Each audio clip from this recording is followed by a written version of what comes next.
ഇത് റോസമ്മ സുഭാഷ്. 10 വർഷമായി കോട്ടയം നഗരത്തിന്റെ വിവിധ ഭാഗങ്ങളിൽ ലോട്ടറി വിൽപ്പന നടത്തുന്നു. ജന്മനാ കാഴ്ച പരിമിതിയുള്ള ആളാണ് റോസമ്മ. അതായിരുന്നു ആ ലോട്ടറി മോഷ്ടാക്കളുടെ ആത്മവിശ്വാസവും. എന്നാൽ പുറത്തെ കാഴ്ചയേക്കാൾ തെളിമയുള്ള റോസമ്മയുടെ ഉൾക്കാഴ്ചയും ഒരു പെൻ ക്യാമറയും മോഷ്ടാക്കളുടെ കണക്ക് കൂട്ടൽ മുഴുവൻ തെറ്റിച്ചു. ഈ തട്ടേ കൊണ്ട് ഇങ്ങനെ ടിക്കറ്റ് നിർത്തിയിടും. അപ്പം നിർത്തിയിടുമ്പം ഈ എടുക്കുന്നയാള് എല്ലാവരും വന്നെടുക്കും. ഈ മോഷ്ടിക്കുന്ന ആളും വരും. ആൾ വന്നിട്ട് ടിക്കറ്റ് ഇങ്ങനെ മറിച്ച് നോക്കിയിട്ട് പറയും, ഞാൻ എടുത്തിട്ടില്ല, ഞാൻ ഞാൻ എടുത്തില്ലെന്നും പറഞ്ഞ് പോകും. വൈകിട്ട് പൈസ നോക്കും, പൈസ കുറയും, ടിക്കറ്റ് മുഴുവൻ തീരുകയും ചെയ്യും. അപ്പോഴാണ് ഈ പെൻ ക്യാമറ എൻ്റെ ഉള്ള കാര്യം എനിക്കറിയായിരുന്നു. എങ്കിലും ഞാൻ ഈ പെൻ ക്യാമറ എടുത്തിങ്ങനെ അതുപോലെ ഒരു ദിവസം ഉടുപ്പി കുത്തി വെച്ചുകൊണ്ട് ഇതിരുന്നു. പണ്ടെപ്പോഴോ കണ്ട ഒരു ടെലിവിഷൻ സീരിയലിൽ നിന്നാണ് റോസമ്മ ആദ്യമായി പെൻ ക്യാമറയെ കുറിച്ച് അറിയുന്നത്. സുഹൃത്തിനോട് പറഞ്ഞിട്ട് ഒരു ക്യാമറ വാങ്ങി. മോഷ്ടാക്കൾ സ്ഥിരമായി ലോട്ടറി എടുക്കാനെത്തുന്ന സമയം മനസ്സിലാക്കി കാത്തിരുന്നു. ഒടുവിൽ കള്ളൻ വലയിലും.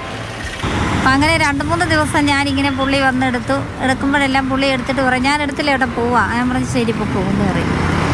അങ്ങനെ 3-ാം ദിവസം എനിക്ക് ഉറപ്പായി ഈ പെൻ ക്യാമറ. ഞാൻ ഒരു സുഹൃത്ത് ഇവിടെ വന്നപ്പോൾ ഞാൻ പറഞ്ഞു, ഈ പെൻ ക്യാമറ ഒന്ന് ഒരു മൊബൈലൊന്ന് ഇട്ട് നോക്കണമെന്ന് പറഞ്ഞു. അദ്ദേഹം വരുന്നതെന്നല്ല ഇങ്ങനെ ടിക്കറ്റ് എടുത്തിട്ട് പൈസ തരുന്നതായിട്ട് കാണിക്കുന്നില്ല, ടിക്കറ്റ് എടുക്കുന്നതായിട്ട് കാണിക്കുന്നുണ്ട്. അപ്പം ഇത് പറയുന്നത് വ്യക്തമായിട്ട് കേൾക്കുകയും ചെയ്യാം. ഈ പെൻ ക്യാമറയ്ക്കകത്ത് പറയുന്ന റെക്കോർഡിംഗ് ആണ്. ഞാൻ എടുത്തില്ല കേട്ടോ, പോവാന്ന് പറയുമ്പോൾ ഇയാളുടെ ടിക്കറ്റ് ഇങ്ങനെ മടക്കി പോക്കറ്റേക്ക് വെക്കുന്ന ഒരു രംഗം കൂടി ഇതിനകത്ത് കാണിക്കുന്നു.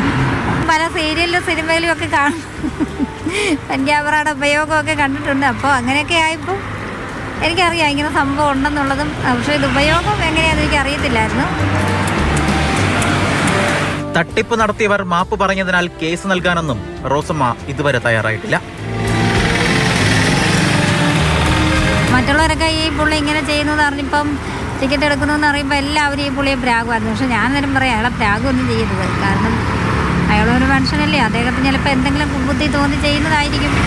അത് പറഞ്ഞ് മനസ്സിലാക്കി കൊടുക്കുക, ഇനി അത് ചെയ്യരുത്, തെറ്റാണ് എന്ന് പറഞ്ഞ് മനസ്സിലാക്കി കൊടുക്കുക. അംഗീകരിക്കാൻ തയ്യാറല്ലെങ്കിൽ നീ തീർച്ചയായിട്ടും നിയമത്തിൻ്റെ മുന്നേ കൊണ്ടുവരിക തന്നെ ചെയ്യും എന്നായിരുന്നു എൻ്റെ കണക്ക് കൂട്ടൽ. എന്തായാലും പുള്ളി അംഗീകരിച്ചത് കൊണ്ട് ഞാൻ പുള്ളിയെ വിട്ടു.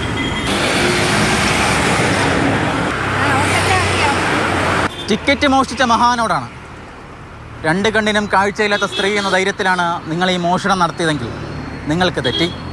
കാരണം സമൂഹം കള്ളനെന്ന് വിളിക്കാതെ നിങ്ങളിപ്പോൾ വീട്ടിനകത്തിരിക്കുന്നുണ്ടെങ്കിൽ അത് ഈ അമ്മയുടെ ദയ കൊണ്ട് മാത്രമാണ്. മനുഷ്യനാണെന്ന് അല്പമെങ്കിലും തോന്നലുണ്ടെങ്കിൽ ആ പണമെങ്കിലും തിരികെ നൽകുക. കോട്ടയത്ത് നിന്ന് ഷിനോദ്, മാതൃഭൂമി ന്യൂസ്.